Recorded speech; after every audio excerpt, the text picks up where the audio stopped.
In the world of video game villains, there are few that are as simultaneously funny, disturbing, and demented as King K. Rool. This deranged crocodile may not have appeared in as many games as, say, Bowser or Eggman, but he almost reaches their level of notoriety due to how entertaining he is. With that said, a great bad guy is nothing without a litany of cronies who obey his every word, and King K. Rool certainly has surrounded himself with a dedicated army. Which makes us ask, which of his followers would he consider the toughest, and which ones are mere pushovers? I'm Keefy with One Up Binge, and these are King K. Rool's troops, weak to powerful.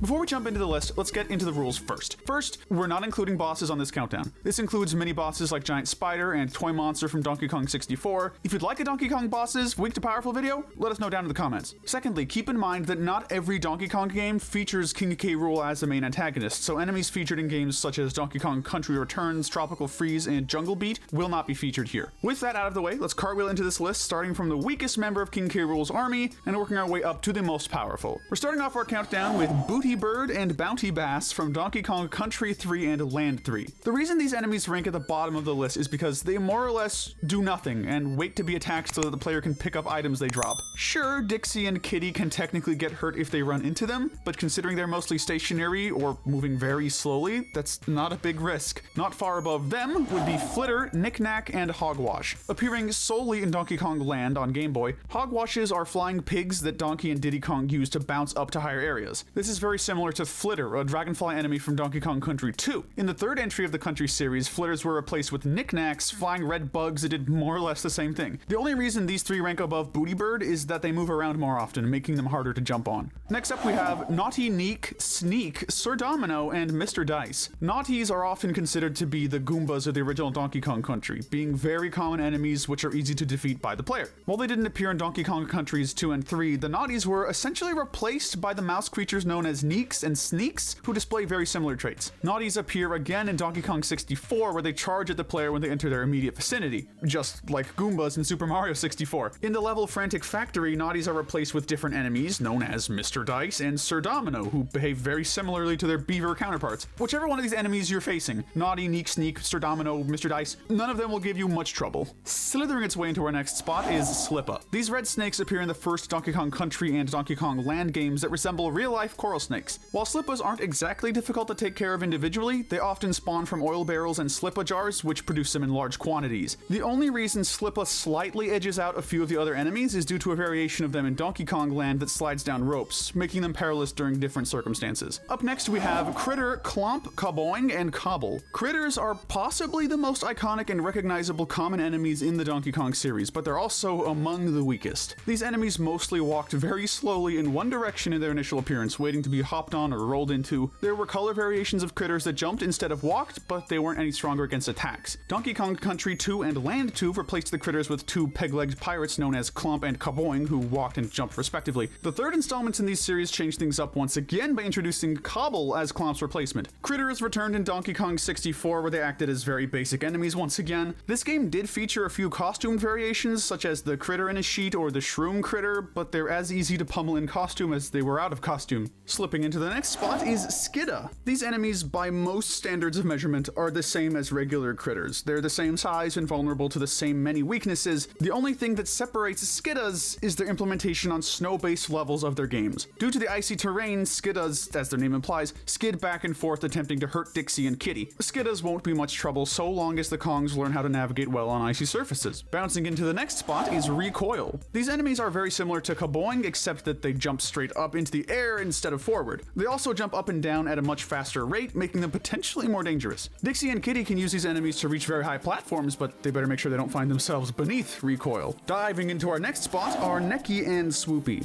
Neckies appeared originally in Donkey Kong Country, wherein they often dove at Donkey or Diddy Kong as an attack. While they didn't reappear in any subsequent Country games, at least not in their adult form, the Swoopy enemies from Donkey Kong Country 3 and Land 3 behave very similarly. Swoopies and Neckies often act as platforms that can be used to reach new heights, so they aren't the most effective enemies. enemies. Mini Neki is up next. It may seem odd to rank these birds above adult Neki, but we find Mini Neki to be more dangerous. This is mostly due to their ability to spit coconuts, and for being smaller, thus harder to bounce off of. Mini Nekis appear frequently throughout Donkey Kong Country and Land 1 and 2, although in the later games, they are much more like the adult Nekis, preferring to dive at all their prey rather than spit coconuts. Sliding down into our next spot is Klinger. These Kremlings appear on several stages throughout Donkey Kong Country 2 and Land 2, where they can be seen climbing up and sliding down vertical ropes. While it's true that a Klinger can be defeated by a simple bop on the head or thrown object, this is easier said than done, especially when Dixie and Diddy are in a vertical climbing stage. Klinger's admittedly low defense is why they don't rank as more powerful on our countdown, but their speed and positioning make them tricky at times. Appearing in our next spot is Cloak. These ghost Kremlings appear exclusively in Donkey Kong Country 2, where they pop up out of thin air and throw things onto the stage. This usually means enemies, but on occasion Cloaks will throw items like barrels or treasure chests. This could mean some Cloaks are potentially allies in disguise, but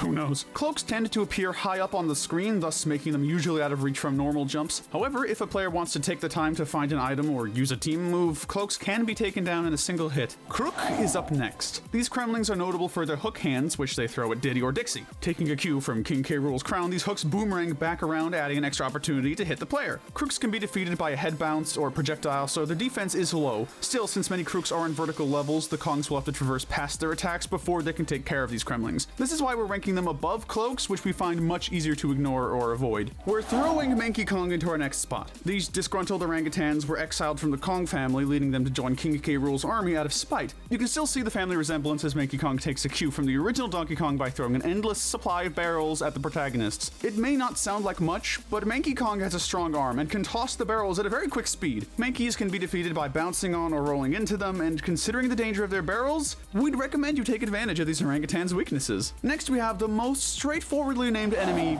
Flame. These strange walking fireballs with sunglasses appear in a single minigame in Donkey Kong 64. Despite their lackluster design, flames are very dangerous due to their speed and how many of them appear at once. In this minigame, Lanky fends flames off from reaching a TNT barrel, which, if ignited, will blow up the igloo that Lanky and Rabbit are in sky high. Flames aren't hard to take down themselves, but in such massive quantities, they are hard to take care of. That, compiled with their use of TNT being very deadly, raises Flame to a higher position on our countdown. Swimming in next are Baza, Bite-Sized Chomps, Chomps Jr., Fangfish, Flotsam, and Coco. We're ranking all these aquatic enemies together as they all more or less do the same thing: swim back and forth and damage the Kongs on impact. Aquatic enemies in general are getting higher rankings than land enemies due to the Kongs' inability to attack them by normal means. The only way any of these enemies can be defeated is by On Guard the Swordfish dashing into them. Even though some of these enemies do have differences, mostly in speed, that's not enough to warrant us giving them separate rankings in terms of their power. Floating up next are Squidge and Snapper. These two enemies follow a different pattern than regular fish, making them a little trickier to deal with. Squidge makes diagonal movements upward, which makes them difficult to avoid in numbers. Snapper appears exclusively in Donkey Kong Land and shoots itself straight up before floating down slowly. Neither of these enemies are hard to avoid, but they do require some patience to navigate around. Still no match for On Guard though. Spinning in next is Cat-O Ninetails. In Donkey Kong Country 2, Cat-O Ninetails is... Cat's-O Ninetails? Yeah, appear in 3 levels where they catch Dixie or Diddy in their tails and throw them through the air. While they don't usually harm the player directly, the Cat-O Ninetails is hard to avoid due to its size and speed. As such, it'll often throw the Kongs into dangerous obstacles. If the player successfully avoids being caught, the Cat-O Ninetails will become busy, leaving themselves open to attack. We recommend taking this opportunity, as a Cat-O Ninetails can lead to very dangerous circumstances. Rolling into the next position is Army from Donkey Kong Country and Donkey Kong Land. This armadillo enemy is small but dangerous given the sheer speed it uses to charge at the player while curled into a ball. Donkey Kong can easily defeat an army by bouncing on or rolling into it, but Diddy Kong's attacks only cause the enemy to recoil if it's in its ball form. That added bounce for Diddy raises Army's ranking on this countdown. Chomping their way into the next spot are Claptrap, Clampon, and Crimp. One of the most iconic enemies in K. Rool's army, the Claptraps have small bodies and big heads which they use to bite anyone around them. Due to their prominent teeth, Claptraps will harm Donkey or Diddy Kong if the monkeys try to attack them from the front. While they can be bounced on, the small bodies and fast speed of the Claptraps make a very evasive enemy. Claptraps are replaced by Clampons and Crimps in Donkey Kong Country 2 and 3, which look and act very similar. Claptraps reappear in Donkey Kong 64, where they once again try to bite the player. Big surprise. Trampling the Claptraps in this game causes their teeth to pop out of their skull, which chases after the player for a little while. Even after their bodies are defeated, the Claptraps' iconic teeth clearly have minds of their own. Sliding in next is Lemguin. These penguin enemies appear in Country 3 and Land 3, where they slide on their bellies toward Dixie and Kitty. While the Kongs can jump on Lemguins or attack them from behind, trying to hit them from the front will result in the Kongs getting injured. So basically, same rules that apply with the claptraps, except Lemguins are much faster and therefore more dangerous, despite their limited appearances. Swinging its sword into the next spot is Cutlass. These short pirate Kremlings charge whenever they see Diddy and Dixie in their sights. Due to their large swords, Cutlasses cannot be attacked until they thrust their swords downwards at the Kongs. This causes the Cutlass to get its sword stuck in the floor, leaving it vulnerable to attacks. Cutlass's quick speed makes them enemies that can be problematic if the player isn't careful, but they're practically useless if the player has good reflexes. Next up are two starfish enemies called Shuri and Scooby. Shuri appears in two different colors, those being pink and orange. Orange Shuris spin around in diagonal lines, while pink Shuris launch themselves forward straight at Diddy and Dixie.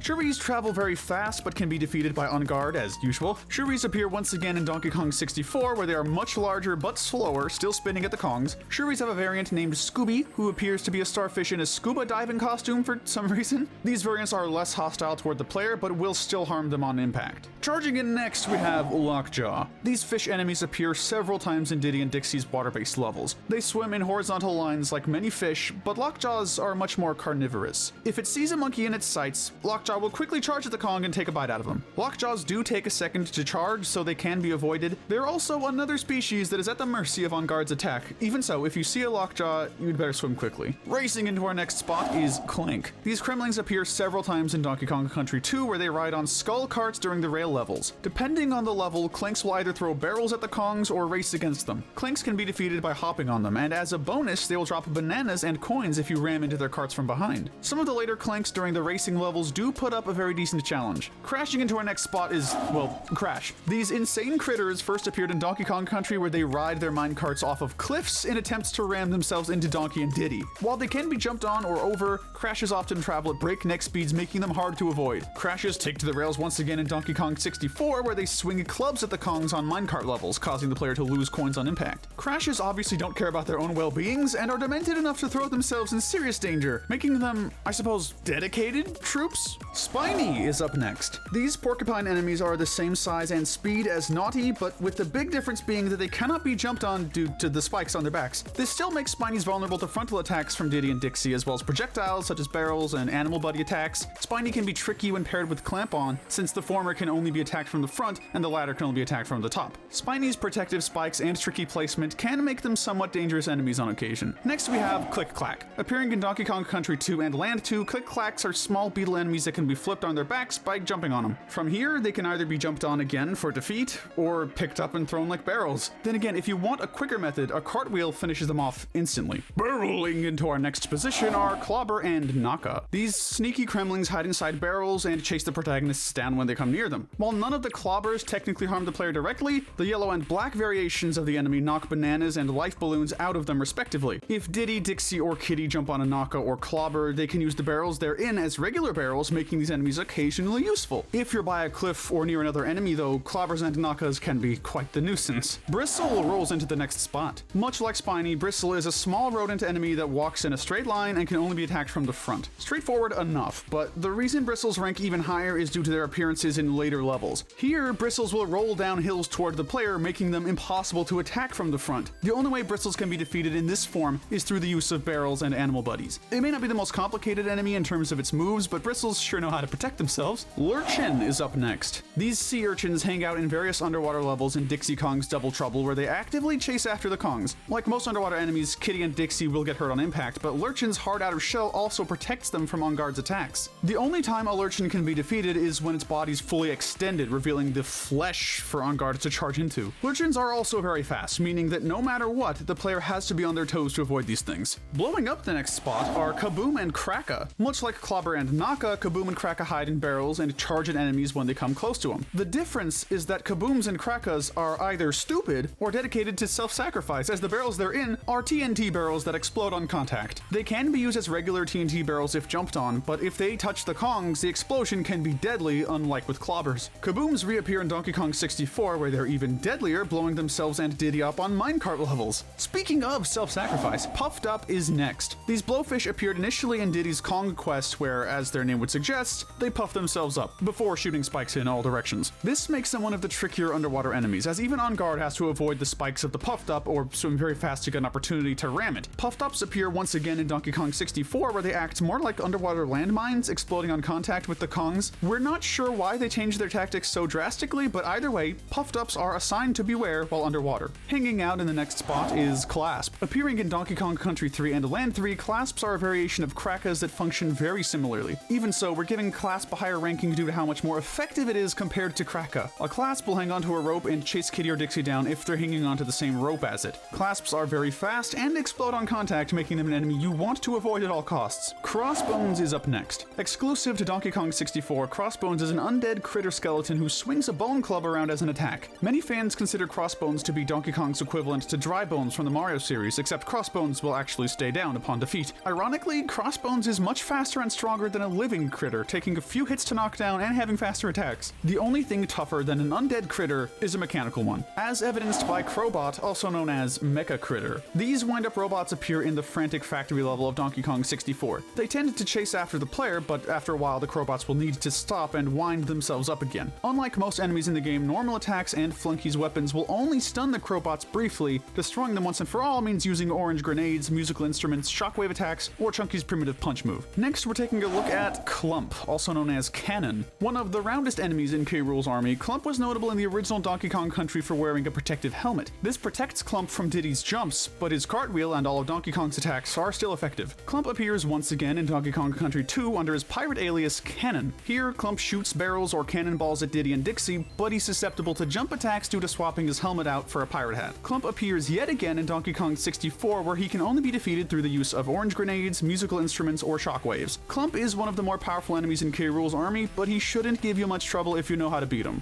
Up next we have the Killer Tomatoes. Appearing in the Fungi Forest level of Donkey Kong 64, these aggressive sentient fruits are way too tough to be defeated by normal means. The only way they can be harmed is through Chunky growing in size and squishing them with his Simian Slam. It's very possible these enemies are a nod to the classic B-movie parody Attack of the Killer Tomatoes. Much like their film counterparts, you do not want to mess with these Killer Tomatoes, unless you are the right size to do so. Guarding the next spot are Coin and Coin Dozer. In almost every level of Donkey Kong Country 3 and Land 3, coins appear as the guardians of the DK coins. Due to their helmets and shields, coins can only be defeated by barrels, which hit them from behind. Coins never move nor attack the player, but their cousins, the Coin Dozers, do. Sort of. Instead of simply damaging the player, the Coin Dozers opt to push Dixie or Kiddy Kong off a cliff or into another enemy. The very high defense of Coin and Coin Dozer helps their ranking, but the fact that they never physically harm the Kongs themselves prevents us from ranking them any higher. Shooting in next is Bazooka. These cannon-wielding Kremlins replace Clump's pirate alias Cannon in the third Donkey Kong Country and Land games. They hold really large weapons which shoot out barrels, some wood, some steel, and some TNT for good measure. If the barrels aren't explosive, Kiddy and Dixie can use them to bounce over gaps or up to higher areas. Bazooka holds its large weapon over its head, making it impossible to jump on. It can only be defeated by using a TNT barrel, and since none are around Bazooka in the Game Boy version, it's completely invincible in Donkey Kong Land 3. Up next we have Kasplat. Appearing in Donkey Kong 64, Kasplats are muscular, sunglass-wearing Kremlings who guard the blueprints for the Blast-O-Matic designed by Snide. While dealing the same amount of damage as a regular enemy, Kasplat has both short-ranged and long-range attacks due to the shockwaves they create by slamming their fists into the ground. Kasplats have really high defense, so it makes sense King K. Rool would entrust them with such an important task, even if they do ultimately fail it. Would you rather fly in a helicopter or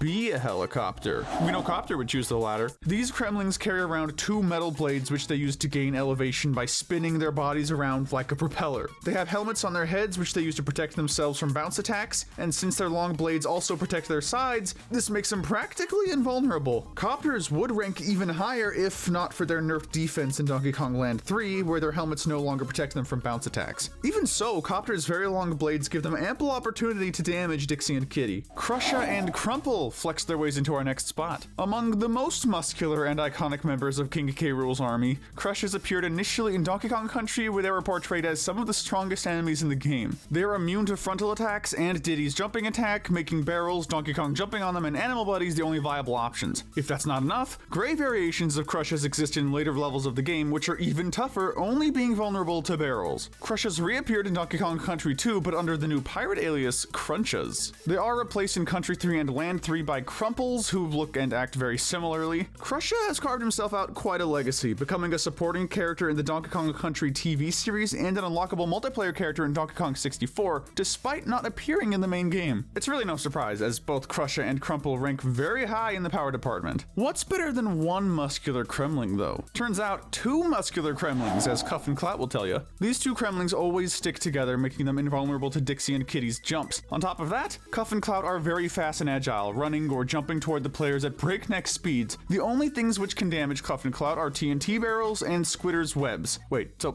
spider webs are more dangerous than a muscular baby gorilla dropping on your head. Okay, the more you know. Buzzing into our next spot are Zinger and Buzz. Zingers are among the most iconic enemies in the Donkey Kong series due to their inability to be hit by normal attacks. They can only be defeated by barrels, animal buddies, or cannonballs, and the red Zingers and Buzzes are invulnerable to even those. Zingers can also be seen flying around in Donkey Kong 64, where they dive at the player and can only be defeated by the Kong's projectiles. This game also featured Mecha Zingers in the Frantic Factory level, which are robotic variations that drop orange grenades instead of diving as an attack. The frequency of Zingers and Buzz's appearances, as well as their inability to be defeated by normal means, make these among the most irksome enemies in Donkey Kong's history. Clubbing its way into our next spot is Kosha. In the later levels of Donkey Kong 64, these small Kremlings in Viking helmets may not look like much due to their size, but looks can be deceiving. Indeed, Kosha has one of the most powerful attacks out of any enemy in Donkey Kong 64. By swinging its giant club at the Kongs, Kosha can knock off 2 watermelon slices from the Kong's life bar instead of the standard single slice. Much like Cutlass though, Kosha will be open to attack if it misses the impact due to its difficulty picking up its giant club. However, even then, Kosha is still immune to most attacks and can only be defeated via the use of instruments, a shockwave attack, or orange grenades, the latter of which is only effective when Kosha is disoriented. Koshas at least do take their time to wind up their swings, giving the player ample opportunity to avoid them, but their high attack and defense still rank them among King K. Rool's strongest troops. Running into the next spot is Rock Croc. These terrifying enemies only appear in one level in Donkey Kong Country, but man do they leave an impression. Rock Crocs are extremely fast and invincible to all attacks, making them extremely deadly. The only way Donkey and Diddy are able to traverse around them is by switching the lights in the cavern from red to green, causing the Rock Crocs to curl up into balls. Now that sounds easy on paper, but the lights stay green for barely enough time to get past the enemies before the lights switch back to red. If you're even 1 second too slow, there's a good chance you're getting hit by an awakened Rock Croc. The literal invincibility and incredible speed would make the Rock Crocs an easy pick for the gold medal, but there's one problem. They weakened them in the GBA remake. In that game, Donkey Kong can slap the ground, which will defeat a curled up Rock Croc, making the level significantly easier. Even so, the high speed they have and invincibility in the original version give the Rock Crocs a very high spot. Starting off our completely invincible enemies with no weaker versions, next we're looking at Clambo, Minky, Carbine, and Kuchuka. We're ranking these 4 enemies together because they're all very similar. Each of them either shoots or throws projectiles in very predictable patterns. This makes them hard to rank, as while they technically have the highest defense, they're not really meant to interact with the player. We're ranking these lower than other invincible enemies as their attacks are very easy to avoid the moment you figure out their movements, so they often don't provide very substantial obstacles for the Kongs. Flapping into the next spot is Ghost Book. These books fly around the library in the creepy castle stage of Donkey Kong 64, which can only be accessed by the main gorilla himself. Their red covers, eye placement, and flapping movement bear a striking resemblance to that of Cheeto from the Banjo-Kazooie series. Anyway, Ghost Books must be avoided, but they don't actively pursue Donkey Kong, making them not much more than a mild nuisance. Narrowly missing out on the top 3 are Croctopus and Nemo. Croctopi are large octopus enemies that appear in underwater levels of Donkey Kong Country. They spin around similarly to Scooby, but due to their size, a Croctopus can take up an entire underwater pathway. Purple Croctopi usually swim on set paths, while blue ones actively chase after Donkey and Diddy for a little while. Since the Croctopus sprite was too elaborate for Game Boy, they were replaced in Donkey Kong Land by small-shelled creatures called Nemos. A Nemo will chase the player like a blue Croctopus before giving up and retreating back into its shell. Since these enemies are fast and immune to on guard, they can provide quite the challenge if the player isn't fast enough. The bronze medal of most powerful is going to Snapjaw, Nibla, and Killer Bee. These 3 enemies are like Croctopus and Nemo in that they're hazardous creatures that chase the Kongs down. We're giving them a slightly higher spot due to how much more dedicated these enemies are to following their prey. Snapjaw and Nibla are fish who follow the Kongs at every turn. While Snapjaw will bite as soon as it can, Nibla will remain peaceful so long as it snacks on surrounding fish. Killer Bees are basically the land equivalent that appear in the Riverside race level of Donkey Kong Country 3, and oh boy, not even Nicolas Cage and Wicker Man face bees this dangerous. These insane enemies create an impending sense of danger by hovering around or chasing after the Kongs at all moments, which is more than enough to grant them the bronze medal. Aiming at the silver medal and taking it is Croc. This is one of the most unique enemies in the Donkey Kong series, as Croc is never actually physically seen, despite making multiple,